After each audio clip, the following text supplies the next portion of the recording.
ସମସ୍ତଙ୍କୁ ADS knowledge ପଏଣ୍ଟରେ ସ୍ୱାଗତ ସହ ମୁଁ ଆପଣଙ୍କର ପ୍ରିୟ ଇତିଶ୍ରୀ ମ୍ୟାମ୍। ଦେଖନ୍ତୁ ପିଲାମାନେ, ଆଜି ଆମେ ଆଲୋଚନା କରିବା Nuapada district office of the commandant ତା ତରଫରୁ ଗୋଟେ ନୋଟିଫିକେସନ୍ ଆସିଛି। ସେଇ ନୋଟିଫିକେସନରେ ଆପଣମାନଙ୍କର ଯେଉଁ ଲିଖିତ ପରୀକ୍ଷା ହେଇଥିଲା ତାର ସର୍ଟ ଲିଷ୍ଟ ଆସିଯାଇଛି। ଚାଲନ୍ତୁ ଆମେ ଡିଟେଲ୍ସ ଆଲୋଚନା କରିବା ପୂର୍ବରୁ ଯେଉଁମାନେ ଚ୍ୟାନେଲଟିକୁ ନୂଆ କରି ଆସିଛନ୍ତି ସେମାନେ ସବସ୍କ୍ରାଇବ୍ କରିବା ସହିତ ବେଲ୍ ଆଇକନ୍ର ଅଲ୍ ନୋଟିଫିକେସନ୍ ଅନ୍ କରିଦେବେ, ଯାହାଫଳରେ ଭିଡ଼ିଓ ଛାଡ଼ୁ ଛାଡ଼ୁ ସିଧାସଳଖ ଆପଣଙ୍କର ମୋବାଇଲକୁ ନୋଟିଫିକେସନ୍ଟିଏ ଚାଲିଯିବ। ବୁଝିହେଲା ପିଲାମାନେ? ଦେଖନ୍ତୁ ପିଲାମାନେ, ପୂର୍ବରୁ ମୁଁ ଆଲୋଚନା କରିଥିଲି ନୂଆପଡ଼ା ଜିଲ୍ଲାର ଗୃହରକ୍ଷୀ ପଦବୀର ଯେଉଁ ଭେକେନ୍ସି ରହିଥିଲା, କେତୋଟି ପୋଷ୍ଟ ରହିଥିଲା, ମୁଁ ଡିଟେଲ୍ ଆଲୋଚନା କରିଥିଲି। କେମିତି ସିଲେକ୍ସନ୍ ପ୍ରୋସେସ୍ ମଧ୍ୟ ରହିଛି ସେ ବିଷୟରେ ମଧ୍ୟ ମୁଁ ଡିଟେଲ୍ ଆଲୋଚନା କରିଥିଲି। ସେଇ ଭିଡ଼ିଓର ଲିଙ୍କ୍ ଡେସ୍କ୍ରିପସନ୍ ବକ୍ସରେ ଲିଙ୍କ୍ ରହିଛି। ଅଧିକ ଇନଫର୍ମେସନ୍ ଜାଣିବା ପାଇଁ ହେଲେ ସେ ଲିଙ୍କ୍ ମାଧ୍ୟମରେ ଆପଣମାନେ ଯାଇକି ପୁରା କ୍ଲିଅର୍ ହେଇଯିବେ। ଓକେ ପିଲାମାନେ? ବର୍ତ୍ତମାନ ଆଲୋଚନା କରିବା ନୂଆପଡ଼ା ଜିଲ୍ଲାର ଗୃହରକ୍ଷୀ ପଦବୀର ଯେଉଁ ଲିଖିତ ପରୀକ୍ଷା ହେଇଥିଲା 11/1/2024 ଜାନୁଆରୀ ମାସ 11 ତାରିଖ 2024 ମସିହାରେ ଆପଣମାନଙ୍କର ଲିଖିତ ପରୀକ୍ଷା ହେଇଥିଲା। ତା ପାଇଁ ମଧ୍ୟ ଆମେ ଗୋଟେ ଭିଡ଼ିଓ ନେଇକି ଆସିଥିଲେ, ଆପଣମାନେ ଦେଖିଥିବେ। ଓକେ, ତ ବର୍ତ୍ତମାନ ଆମେ ଦେଖିବା ଯେଉଁ ଲିଖିତ ପରୀକ୍ଷା ହେଇଥିଲା ସେଥିରେ କେତେ ଜଣ କ୍ୟାଣ୍ଡିଡେଟ୍ ସିଲେକ୍ସନ୍ ହେଇଛନ୍ତି ବା କ୍ୱାଲିଫାଇ କରିଛନ୍ତି। ନା ଟୋଟାଲ୍ ଆପଣମାନଙ୍କର 1362 ଜଣ କ୍ୟାଣ୍ଡିଡେଟ୍ସ ସିଲେକ୍ସନ୍ ହେଇଛନ୍ତି। ତାଙ୍କର ସର୍ଟ ଲିଷ୍ଟ ଆସିଯାଇଛି, ତାଙ୍କର ରୋଲ୍ ନମ୍ବର ଆସିଯାଇଛି। ମୁଁ ଆପଣଙ୍କୁ ସେ ରୋଲ୍ ନମ୍ବର ମଧ୍ୟ କହିଦେବି, ନିଜ ନିଜ ରୋଲ୍ ନମ୍ବର ଆପଣ ଚେକ୍ କରିନେବେ। ଓକେ, ଏହି ପିଡିଏଫ୍କୁ ପାଇବା ପାଇଁ ହେଲେ ଆମର official Telegram channel ADS knowledge ପଏଣ୍ଟରେ ଆପଣମାନେ ଜଏନ୍ କରିକି এই ପିଡିଏଫ୍କୁ ଆପଣମାନେ ଡାଉନଲୋଡ୍ କରିପାରିବେ। ଏଡିଏସ୍ ନଲେଜ ପଏଣ୍ଟ ଟେଲିଗ୍ରାମରେ ମୁଁ এই ପିଡିଏଫ୍କୁ ଛାଡ଼ିଦେବି, ଆପଣମାନେ ଟେଲିଗ୍ରାମ ଚ୍ୟାନେଲରେ ଜଏନ୍ କରିକି এই ପିଡିଏଫ୍କୁ ଡାଉନଲୋଡ୍ କରିପାରିବେ। ଓକେ ପିଲାମାନେ? ଆଉ କିଛି ଡାଉଟ୍ ରହିଥିଲେ ପିଲାମାନେ ସିଧାସଳଖ କଥା ହେବା ପାଇଁ ହେଲେ ଡିକେ ସାର୍ ଓଡ଼ିଶା ସେଇ ଟେଲିଗ୍ରାମରେ ଜଏନ୍ କରିକି ଆପଣମାନେ ଅଧିକ ଇନଫର୍ମେସନ୍ ପାଇପାରିବେ, ଆପଣଙ୍କର ପୁରା ଡାଉଟ୍ କ୍ଲିଅର୍ କରିପାରିବେ। ଓକେ, ଚାଲନ୍ତୁ ଜାଣିବା ଲିଖିତ ପରୀକ୍ଷାର ଫାଇନାଲ ଲିଷ୍ଟ ଆସିଯାଇଛି। ୟା ପରେ ଆପଣ କ'ଣ ପ୍ରିପାରେସନ୍ କରିବେ। ଓକେ, ଦେଖନ୍ତୁ ୟା ପରେ ଆମର ଫିଜିକାଲ ଏଫିସିଏନ୍ସି ଟେଷ୍ଟ ହେବ, ତା ପାଇଁ ମଧ୍ୟ ଆପଣ ପ୍ରାକ୍ଟିସ୍ କରିବେ। ଟ୍ରେଡ୍ ବା ସ୍କିଲ୍ ଟେଷ୍ଟ ହେବ, ତା ପାଇଁ ମଧ୍ୟ ଆପଣମାନେ ପ୍ରିପାରେସନ୍ ହେବେ। ଓକେ, ବୁଝିହେଲା ନା ପିଲାମାନେ? ୟା ପରେ କ'ଣ କ'ଣ କରିବେ ନା ଆପଣଙ୍କର ଫିଜିକାଲ ଟେଷ୍ଟ ରହିଛି, ଟ୍ରେଡ୍ ବା ସ୍କିଲ୍ ଟେଷ୍ଟ ରହିଛି, ଆପଣଙ୍କର ଭାଇବା ଟେଷ୍ଟ ରହିଛି।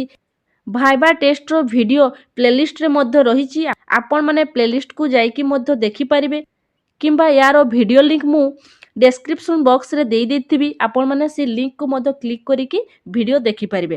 କିଛି ଅସୁବିଧା ହେବ ନାହିଁ, ପୁରା ଡିଟେଲ୍ସ ଆଲୋଚନା କରାଯାଇଛି କେମିତି ଆପଣଙ୍କର ଭାଇବା ଟେଷ୍ଟରେ କ୍ୱେଶ୍ଚନ୍ ସବୁ ଆସୁଛି, ଆଉ ଆଗକୁ ଏସ୍ପି ସାର୍ ମାନେ କେମିତି କ୍ୱେଶ୍ଚନ୍ ସବୁ ପଚାରୁଛନ୍ତି, ପୁରା ଡିଟେଲ୍ସ ଦେଖିନେବେ।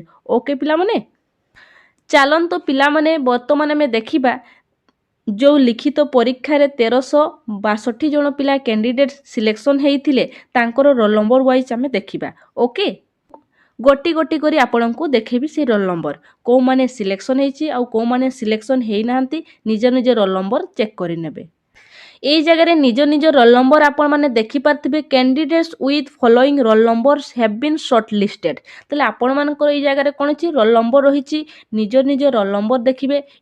তাহলে দেখিপারে পিলামানে এই জায়গায় আপনার 10,004 রোল নম্বর আরম্ভ হয়েছি। 10,004 রোল নম্বর যাହାର भी ହେଇଥିବ নিজ নিজ রোল নম্বর এই জায়গায় চেক করে নিয়ন্তু। ଯେଉଁମାନେ ସିଲେକ୍ସନ୍ ହେଇଛନ୍ତି ଆଗକୁ ଆପଣଙ୍କର ଫିଜିକାଲ ଟେଷ୍ଟ ପାଇଁ ପ୍ରିପାରେସନ୍ କରନ୍ତୁ, ଭାଇବା ଟେଷ୍ଟ ପାଇଁ ପ୍ରିପାରେସନ୍ କରନ୍ତୁ, ଆଉ ଟ୍ରେଡ୍ ସ୍କିଲ୍ ଟେଷ୍ଟ ପାଇଁ ମଧ୍ୟ ଆପଣମାନେ ପ୍ରିପାରେସନ୍ କରନ୍ତୁ। ଓକେ ପିଲାମାନେ, ପୁରା କ୍ଲିଅର ହେଇକି ଯାଆନ୍ତୁ।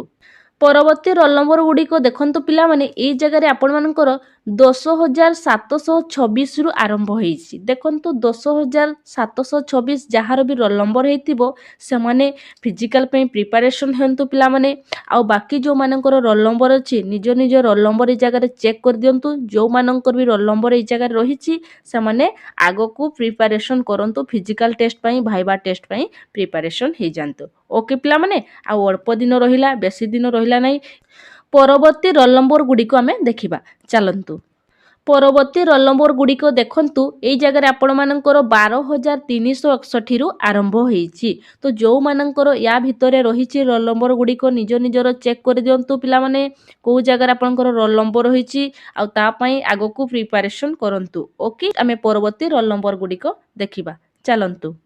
ଦେଖନ୍ତୁ ପିଲାମାନେ, ଯେଉଁ 1362 ଜଣ ପିଲା ଯେଉଁ କ୍ୟାଣ୍ଡିଡେଟ୍ ସିଲେକ୍ସନ୍ ହେଇଥିଲେ ତାଙ୍କର ରୋଲ୍ ନମ୍ବର ମଧ୍ୟ ଏଇ ଜାଗାରେ ରହିଯାଇଛି। ଦେଖନ୍ତୁ ଏଇ ଜାଗାରେ ଆରମ୍ଭ ହେଇଛି 13,288, ମାନେ ଯେଉଁମାନଙ୍କର 13,288 ରୋଲ୍ ନମ୍ବର ହେଇଥିବ କିମ୍ବା ଆପଣଙ୍କର 13,306 ରୋଲ୍ ନମ୍ବର ହେଇଥିବ, ସେମାନେ ଲିଖିତ ପରୀକ୍ଷାରେ କ୍ୱାଲିଫାଇଡ୍ ହେଇଛନ୍ତି। ଦେନ୍ ଦେଖନ୍ତୁ ପିଲାମାନେ, ଏଇ ଜାଗାରେ ଆପଣଙ୍କର 14,139 ଯେଉଁମାନଙ୍କର ରୋଲ୍ ନମ୍ବର ସେମାନେ ସିଲେକ୍ସନ୍ ହେଇଛନ୍ତି।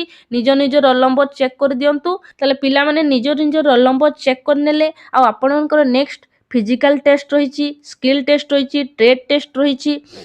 ୟାର ନୋଟିଫିକେସନ୍ ଆସିଗଲେ ମୁଁ ଭିଡ଼ିଓ ମାଧ୍ୟମରେ ଆପଣମାନଙ୍କୁ ଜଣାଇଦେବି। ସେତିକି ପର୍ଯ୍ୟନ୍ତ ଆମ ଚ୍ୟାନେଲ୍ ସହିତ ଯୋଡ଼ି ହେଇକି ରୁହନ୍ତୁ।